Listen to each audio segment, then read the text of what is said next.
Hi, Debbie. Good morning. Good morning, Ed. It's great to be with you. Oh gosh, it's good to have you. It's good to have you. So, Thank hey, and welcome everyone.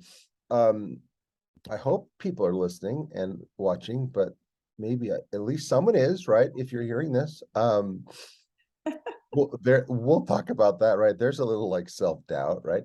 But here's the thing. Welcome. This is the podcast and video cast, Therapy, Emotion, and Sex, Conversations That Matter with Ed Peterson. That's me, licensed clinical social worker, emotionally focused therapy, certified therapist, supervisor in training, all around geek for therapy, and most of the time pretty good husband and father, although I do struggle with being a little selfish sometimes. But hey, we all struggle with some things. But it's so exciting to have you with us, Deb. We're going to talk today about some really cool stuff that I'm really excited about. And so really quick, this is our second interview with Dr. Debi Gilmore, a Utah-based, well, sort of Utah-based. She practices here and lives in Utah, lives in St. George, Utah, right? Part of the year. Uh, Yes, most of the time I'm addicted to sunshine. she, So, oh yes, boy. based in Utah. And the thing we're going to talk about today, actually, Ed, is global. Right. So, based in Utah, but trying to spread wings and spread the good news of what I'm working on. Oh, great. So Dr. Debi Gilmore, my supervisor for about 4 or 5 years, and we can talk about that too. But Debbie, if you would just tell us briefly about yourself, anything that you want to say professionally or personally, so that the audience knows a little bit more about you. Wow, it's evolving actually. It started with I thought I was just going to be a therapist and try one at a time or a couple at a time to help save families and to help people find happiness. And it's expanded. I love public speaking. I love doing presentations and conferences. I love writing. And my doctoral program was everything about developing curriculum and programs and things that would be combined, all the research together, and then sent out there in a combination of packages that people could learn from it. Right. So it's really grown, and I'm now an author and soon, hopefully, to publish 2 books. Well, it sounds like you're really just kind of slacking in your life, and you're spending a lot of time just sitting at home watching Netflix and eating popcorn. It sounds like you're not. Oh, well, I didn't mention my grandchildren. I do have an 8.5 of them, one on the way. You have eight So and a half. Wait a minute, but if you're like 42 years old, how does that work? thank you, Ed. We talked about this. It's, I have to think, my attitude and my joy of life maybe takes a few years off of me, but you're suggesting a couple of decades. That's very kind of you. Okay.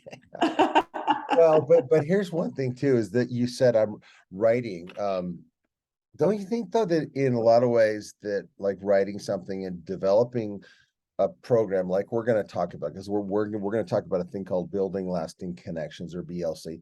But even before we get that, it's hard, isn't it, to grapple with this thing that happens, like something is born in your heart, right? Something, some idea, and you see a need, and maybe you start to think about writing, you start writing, or you want to put together a program like this. But it's tough. I mean, there's a little bit of an inner critic, right, that joins us, unfortunately, and sometimes tells us we can't do it. Or, I mean, I'm kind of hoping that you struggle like I struggle to write and do things. I mean, have you had some struggle in trying to get all this stuff out there?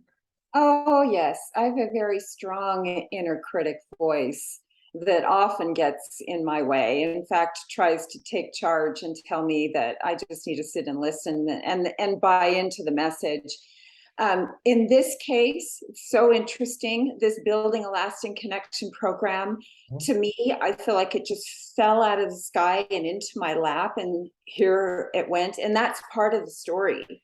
Right. Um, it's that inner critic just didn't get in the way, Yeah. truly, in this case. And that's rare for me because I Mhm. truly do have a strong critical voice that says, "What are you thinking, you fool?" But Right. this program, it just happened and expanded, exploded. So I'm excited to talk Well, about it. you see, and that's exciting for me to hear, and so true, right? Because, and I'm sure that our listeners can understand this one is that there is something that happens in life, and it's when I think, because I've seen it with myself and so many people and clients and friends, is that when we do find a way to get grounded, when we do find a way to get what I just call peaceful enough, right? Like the anxiety that most of us carry, it comes down, it becomes manageable, and we start getting we start getting our feet under us. We start to get a little flow, like I like to call it, like in sports, you kind of get into the zone a little bit. That I really think that if we listen to that inner wisdom, right? That stuff happens like what you're saying, because I've experienced that too, that I've experienced things in my career and wonderful things, and it's a little bit about this podcast where it kind of just it feels like it's almost just coming through me, and all I'm doing is just saying, oh whoa, okay, because this thing is just happening, and I'm not even having to really like strive or stress over it. It just kind of comes. Yes, you took one foot and you put it in front of the other. You listen to this exciting spark inside of you, and the critic says, "What are you thinking? Why would you do that?" But if you keep stepping in that direction and the momentum takes hold, and you figure out, wait, this is pretty incredible. It's an opportunity to bring happiness and hope to others. Why not? And the critic kind of slips away, and you just say, well, go sit down and be quiet because I'm going forward. And I've watched you do that, Ed. It's actually inspiring. I Right. remember Marianne Williamson actually said in her book, A Return to Love, she said, who are you not to be? She said, Right. think about it. If you shrink, then you're not doing anyone justice. But Right. if you rise up and you spread your wings, you will inspire others to do the same. There you go. Yes. Like this. So yes. But the point is, it's not you being overconfident and shoving other people down. It's actually you. It's like the Peloton where you race forward and everyone goes with your wind and then someone else takes over. That's really what it's all about. And I think that's exciting. It's not competition. Yeah. And the inner critic wants us to compete with our own self-confidence and say, nah, sit down. No, no. Well, right. You see, this I think segues nicely into what we're going to do. And of course, we're going to run out of time like we always do. I always say that, you're doing good therapy when you always are running out of time and there's so much more you want to get to, right? Instead of those moments when everyone's sitting around going, oh, okay, so we have nothing to talk about, right? But here's the thing. See, I'm a practitioner. I'm part of this group. I'm part of building lasting connections. And I use this system that Debbie's going to talk about. And I think also this is, I'm sure you're going to get to this, but I'll just tell you what, one of the things that I love about the system and that has helped me and my wife, because we've used it ourselves and we've used it extensively with clients, is what happens when there's this balance between two people maybe who have conflict, maybe a little bit or a lot. There's something going on. There's a negative cycle, right? But being able to actually physically, like emotionally and physically come together and touch each other and have a place during a session where they can go back to a safe place where they can go back to, and they can look at each other in the eyes, or they can hold hands and they can go back and they can kind of recharge and calm down, and hopefully the flooding goes down, the amygdala calms down, right? And then you've gone to your safe place, and then you can go back to actually talking about the hard stuff. So with that, why don't you take it away? Are you going to show us a slide or two, or I will tell in a me, minute. you I just tell me think whatever you want to do that kind of is an intro for telling people about this program. right. Well, thank you, Ed. Here's where I'd like to start. Everyone hears about this amazing thing that we're suggesting. You should get this, or you should do this. You should immerse in this. And first, I want to say this is different. This is why that people should look at this, is because We have created, Dr. Rebecca Jorgensen and I are co-partners and co-founders of this program. And it actually was launched maybe 15 years ago. In its present form, it involves what we call a connection system that in our therapy offices, Ed, we give couples an experience. Our emotionally focused therapy in the here and now, they're experiencing change and hope and something new. But then we send them out our office door and they're not quite sure how to recreate what they experienced in the office. This Building a Lasting Connection program actually includes a tool that I just mentioned, the Lasting Connection System mat, that they can take with them and recreate the same connecting experience that they had in our office. So this program, Right. And I think that, watch, I'm in my office, okay? yes, That I've got mine right here. Let's see if it is here. Oh, no, it's in the other room, but it's the mat. So it's amazing. That's all I'm saying is it's amazing. well, it's 8 feet by 4 feet, and I'll give everyone a glimpse of it from a little distance. It's just a little clip. Yeah. But the point being that in that 8 foot by 4 foot boundary, it contains the communication experience so that couples do not get escalated. They have confidence in how to talk through whatever the block is for their connection, and they learn how to listen effectively, actively. It's very exciting. In fact, Sue Johnson, when she was Dr. Sue Johnson, the founder of emotionally focused therapy, when she was exposed to our connection system, she said, "This is innovative and exciting." And so that tells us this is something new. Right. And I got to just say that is that, I mean, Sue Johnson is one of the most brilliant people on the planet. And if she said this is innovative and new and special, to me, that's like the best gold standard comment you could ever get. We were overwhelmed with gratitude, I have to say, because that stamp of approval told us, I already knew we had something pretty remarkable, but then she just stamped her approval on it. And the thing that I want to talk about connected to Dr. Susan Johnson's work is that this program complements the emotionally focused therapy model. It's not a model of therapy, but it's a tool and information that the couples learn in the workshops that complements what they learn in the therapy process. So we love connecting dots. We want people to have an extended period of stability and to continue to improve. Right. The other thing about this is this tool actually helps therapists apply the model of EFT and the process of emotion more effectively because it guides them the step. Right. And I can say that personally, that that's exactly what it does. And we'll talk about more about what it is, but it does exactly that. And, you know, and it's based in attachment theory and the whole situation. And I consider it one of the best tools that I have to apply and do the work that I've already been doing for years. But it gives me a whole different way to come at this, and an amazing tool. Oh, thank you, Ed. It's great to have you in our family of facilitators.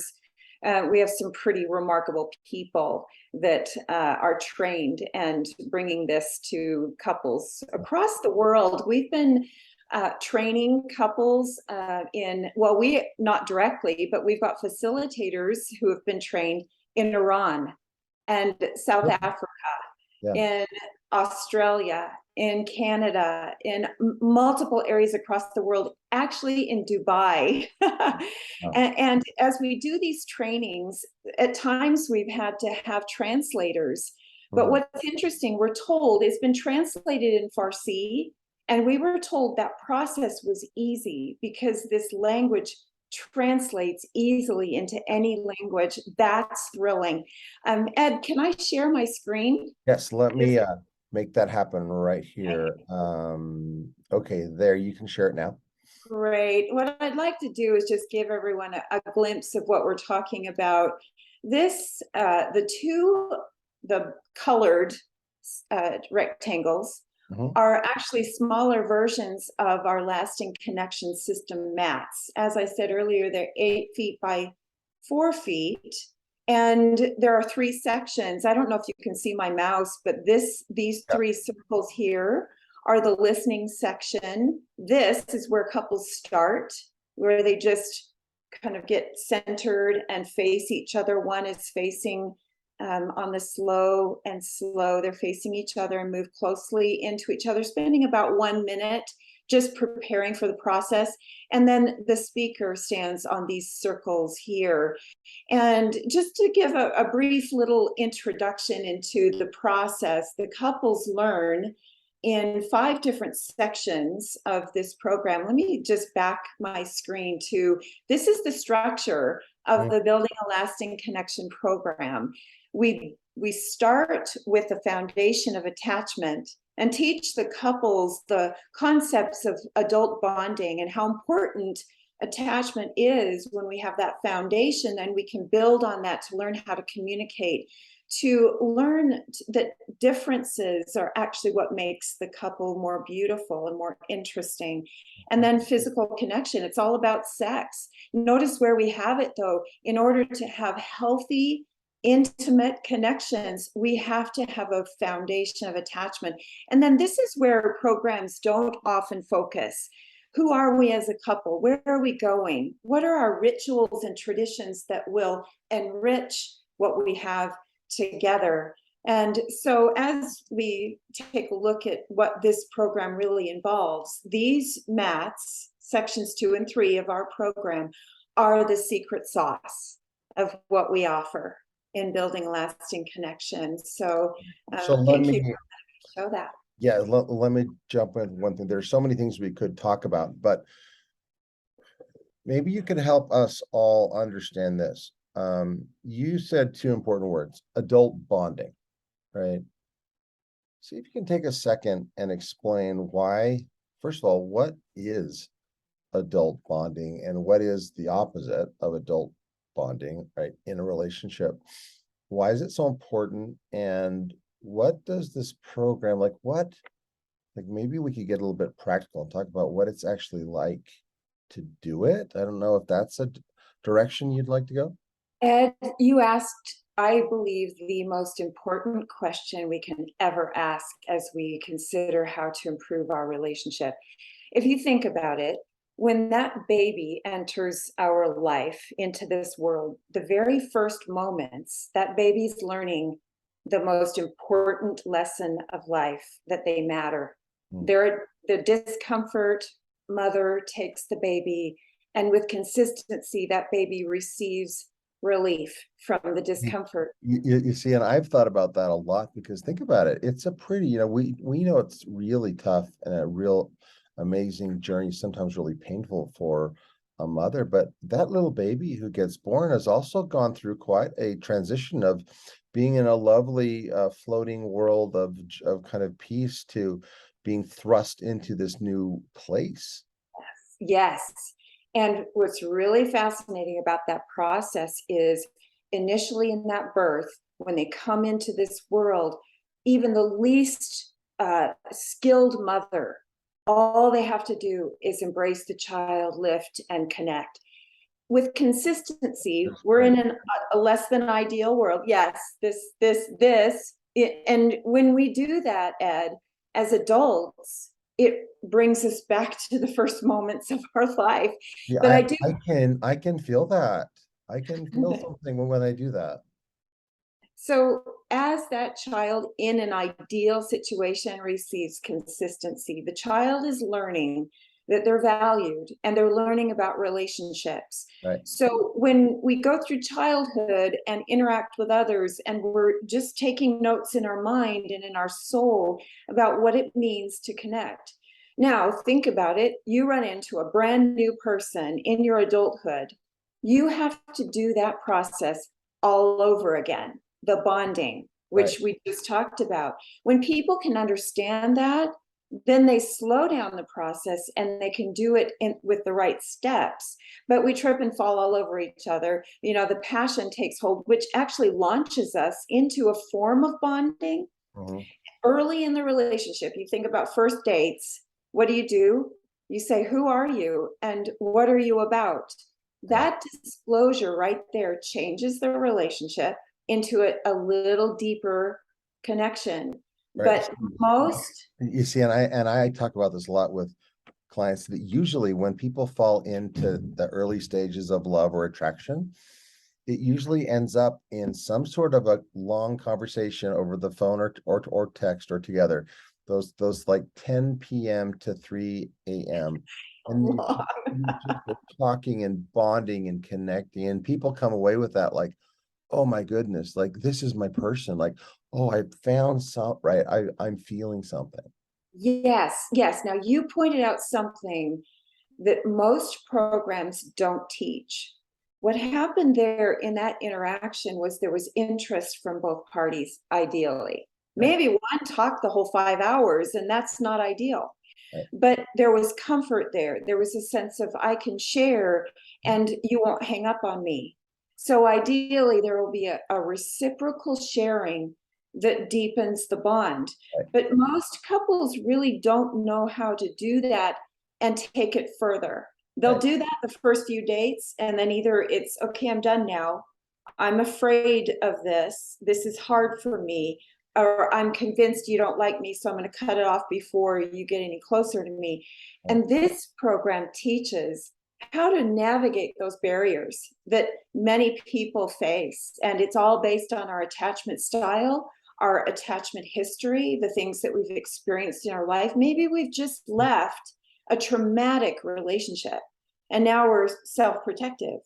And our program teaches how to navigate through that and to overcome the fears. Yeah. You see, and I'll just tell you a quick experience that I had with a couple on the mat just about a month ago. Is it was really exactly what we were talking about. Is this couple was able, luckily, to access the fact that they did have a romantic period in their life. It was about their first year of marriage. They've now been together 25 years, right? But they were able to access, and I asked a lot of questions about what was it like early on. What was it like when you were talking? What was it like when you're first getting to know the person, right? And they were able to access the fact that yes, actually, they had bonded, right? But then what they talked about is this, and I'm sure this will make sense to you, is that part of the reason they were in such a rough place now, 25 years later, was they kind of knew that they had bonded, right? But then it slowly turned into this, the romance and the closeness kind of goes away, and they get into life and they have children and they get a lot of career stress, and then suddenly they find themselves literally 25 years later feeling like at best roommates, and a lot of times roommates that don't get along. There's very little passion, but I was able to get them when they were on the mat, right, to talk about, because we were talking about a certain situation. One of them was talking about a situation where they got hurt and where they had a fight and they were in a negative cycle, right? And the other person was just listening. But this thing happened when the person who was talking and was really getting critical about, well, this happened and I was so hurt and you weren't there for me and I don't know if I can trust you, right? And what we had them do, Deb, is we said, okay, what about right now? How about going back to the safe place? You talked about, how about going back to the part of the mat where you just are going to stand and look at each other, where the three of us are going to breathe together. And if you feel comfortable, just take a little step forward toward each other. And they sort of, in a scary way, it was beautiful to see, because it looked like two people that were barely like knew each other. And then they took a step closer. And then I said, what would it be like if you held hands? And they were willing to do that. And the woman who had been so critical just broke down in tears. Oh, And I said, what's happening? And she said this. She said, I've been so angry and I felt so alone for so long that I know I get so critical. But she just said, because I said, how does it feel to hold his hands and just look in his eyes? And she said, this is really all I want. Oh, that's beautiful. Wow. She received the fertilizer of the relationship and missed it. It hadn't been happening. Mm. What you described, Ed, reminds me, I love analogies, but basically what you were talking about is if we were talking about a beautiful rose bush and we planned it on day one, it looks glorious. It's thriving. It has full developed roses on it. And then we go through the weeks and don't fertilize it. Maybe we do initially, but we just kind of forget. Winter comes along and blasts at the flowers, and they're gone now, and the leaves fall off. And we walk out and wonder, what's happening to this plant? But then we just kind of wait till spring, and there's a few little leaves that pop in, but we're still wondering, why isn't it as lush as it used to be? Well, and back in December, a lot of times people with the relationship analogy here, they say, well, it's gone, it's cold, maybe it's dead, maybe we need to just cut ties and go our separate ways because this flower is dead. Yeah, and I actually had a dear friend who's a gardener come over, and I showed her one of my bushes, and I said, I think this thing is mostly dead, or if not all the way. She said, no, hang on, let's go check it. And she bent one of the limbs, and she said, no, this has life. This is still living. It just needs nurturing and cultivating. It needs fertilizer.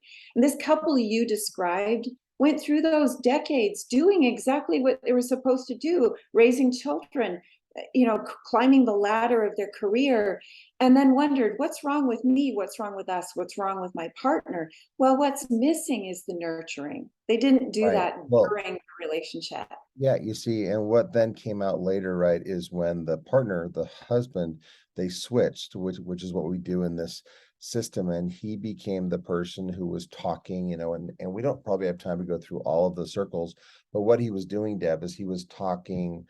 At one point, he's standing on a circle, just remind me, I'm blanking. He's standing Oh, on do you mean the speaker side yeah, of the yeah, yeah. map? Yes, He's yes. standing on a circle and he's talking about his fears. Ah, Might yes. be talking about his joys. He might Yeah. be talking about just what has happened. And what came out for him was that he had also felt very alone, but Mm, he didn't know how to, one, didn't know how to ask for connection because he had been taught as a little boy to just sort of buck up and not show your emotion, or if you're going to show any emotion, just show happy or show I've got right. it together, confident. But he didn't know how to access or talk about, hey, I'm hurting and I need you or I need something, right? Well, and that's normal. Most humans don't know how to do that. So we stay on the surface of either the attack or the complete withdrawal. And this process of these lasting connection system mats prompt the conversation to explore what's actually happening inside of my body. What am I actually afraid of? Mhm. What is it that I long for? What do I tell myself? Those are the things that most humans don't know how to do, hadn't even thought about it. But this connection system guides them to be able to do that. And in this case, that husband that you just described probably had never considered, when I think about this issue, what is it that I'm afraid of? That's that's deep, and it's safe, because when they're standing in this system and their partner's looking at them saying, please tell me more, because that's their prompt on the listening side, the husband then says, wow, okay, I'll share it with you, and what will you do with that information? And then the listener's prompt is, reflect it back, just show that you heard it. And that opportunity right there creates a whole new experience. And Ed, you and I in our offices, when we're doing emotionally focused therapy, that's a very thing we're hoping that we'll uncover as a new experience. See, this reminds me of a clip that I've watched many times by Dr. Sue Johnson when she was working with a military couple and a gentleman who was a retired helicopter pilot who had flown Yeah. in either Iraq or Afghanistan, right? And he had a spouse who was very emotional. She was just so her emotions were right in the service, and she was so upset. But mainly what she was saying is these things, and maybe we could use, because we have about 10 minutes, maybe you tell me. But if I describe that couple, could you maybe go through, this is how you would put them on the mat, and this is how you would guide them through it? Absolutely. I'd love to do that. We probably, just to set it up maybe and not go through the entire process, but where they start. And if you describe the couple, he was a helicopter pilot in the military. Right. So he's obviously experienced some maybe traumatic or disturbing events Absolutely. that has informed his safety in exposing himself, or they're not being able to, But in a what relationship, being Right. vulnerable. And the big phrase that he said that Sue really grabbed a hold of and helped bring it to light and look at it and talk about it was, he just said, I've learned that I don't have time to really get into my emotions because I've got people that I have to save. And if I get lost in my emotion of really how scared I am, Yeah. and dead, and my people are literally dead. And so he just has learned how to just, maybe feel some emotion, but then just push it down, right? Suppress it and But his harness it, right, yes. and then his wife though, her main comment was, I just feel I feel so shut out, and she was so emotional and crying. I feel so shut out, and is it too much to ask that we would go on a date? Is it too much to ask that you would just once in a while tell me that you love me? Is it just, is it, and Sue just lovingly put her hand out and even touched the side of her thigh and said, hey, it's okay. Right. And then she reflected back. Um, you feel so afraid, you feel so alone, and all you want is someone to kiss you on the cheek at the end of the day, or someone to, so it's almost like you're not asking for the world, but you just feel so alone, right? So see, that Yeah. was where and then the husband was like, well, I feel like a failure, like clearly Yeah. she's I'm not meeting her needs. Obviously, I'm not enough. she's She's asking me, starved.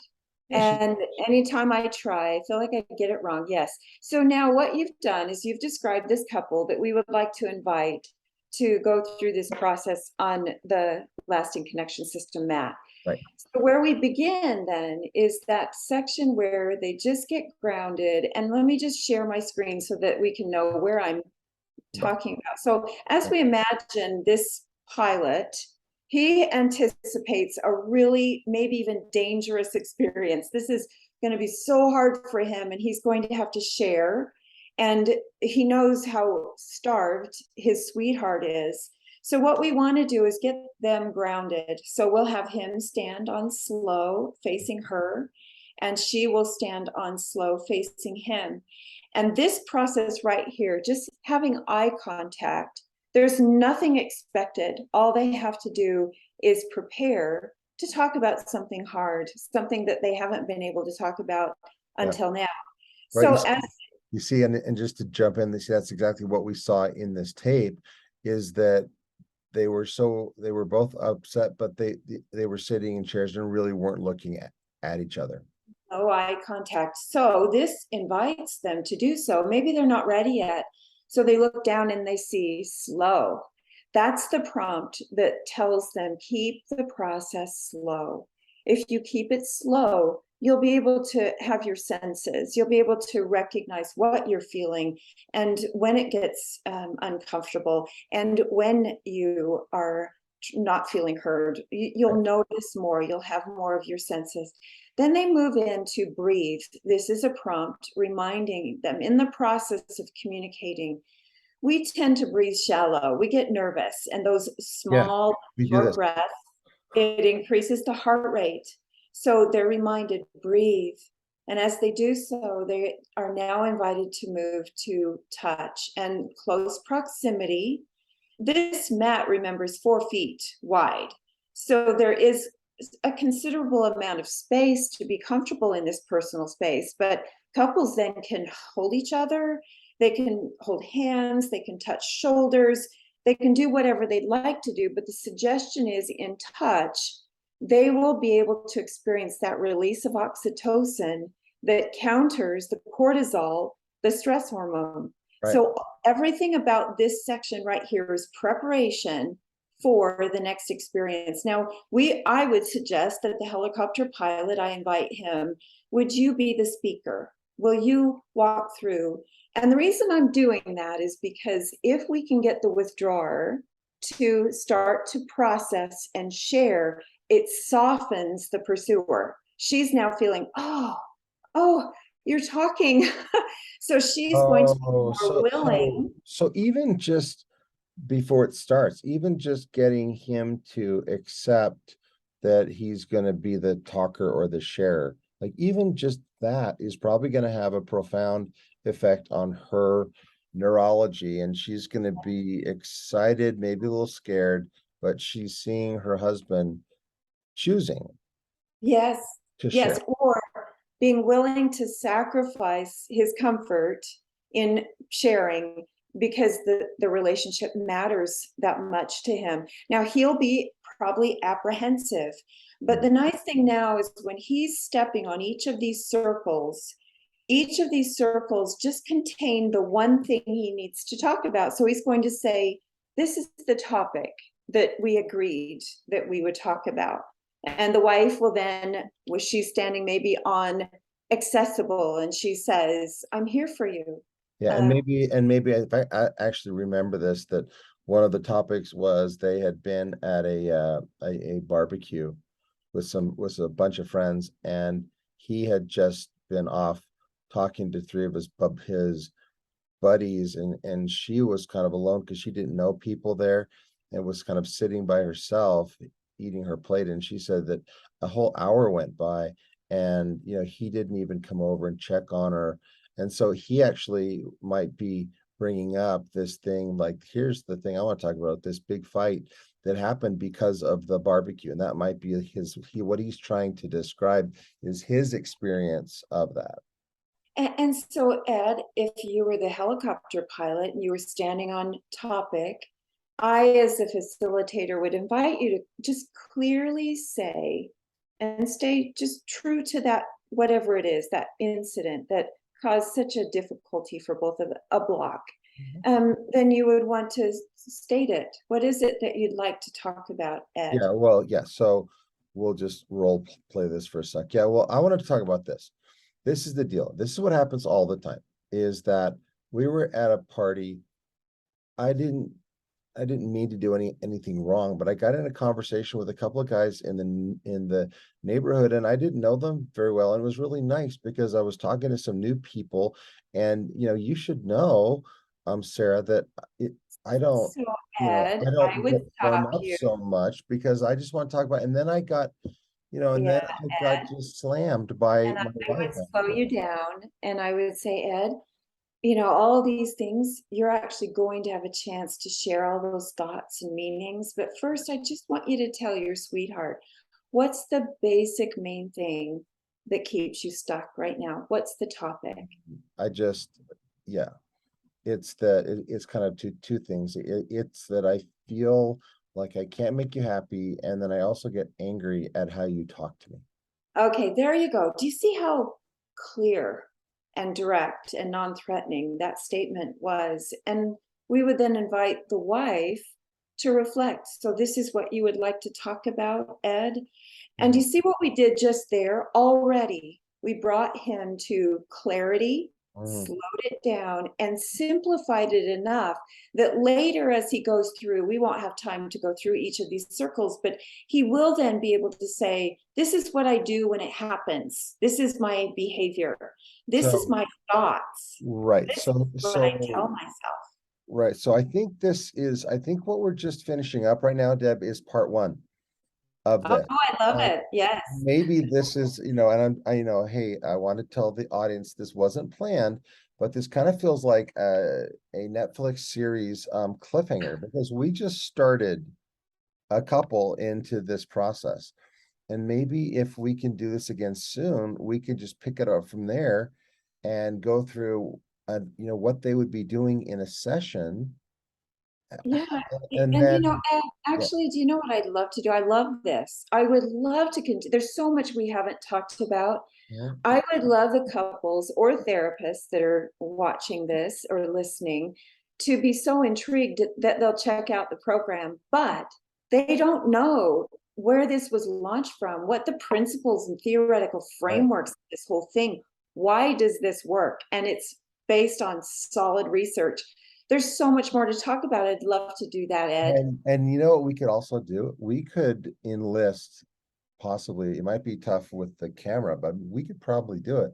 We could enlist my wife and partner Candace to come in, and we could set up the camera a little bit so that our audience could see the mat here on the floor of my office. That's actually what facilitators will do. They'll actually hold an entire workshop online, and they'll have the couples position their camera on their mat and them doing the exercises, and it works beautifully. But Okay. the reason that it works is because it's experiential, and that's the So, teaser. right. So to wrap this up, just to remember, so folks understand what we're doing, this is the video cast podcast that I've put together, called Therapy, Emotion, and Sex, Conversations That Matter. And we just finished up 45 minutes of really our first look at and understanding of this wonderful system called Building Lasting Connections, which Dr. Debi Gilmore and Dr. Rebecca Jorgensen have put together. And really quick, just at the very end here, Deb, could you just tell people where they could find this and where they could get more information? Yes, just go to buildingalastingconnection.com. It has everything, all the information listed there, how Okay, to, the so resources, right, so just so they are building buildingalastingconnection.com. buildingalastingconnection.com. Okay. If you just ask yourself, what do you want to do? I want to build a lasting connection. Just add the building a lasting connection and they'll find us. Right. Or they could Google Dr. Debi Gilmore and Dr.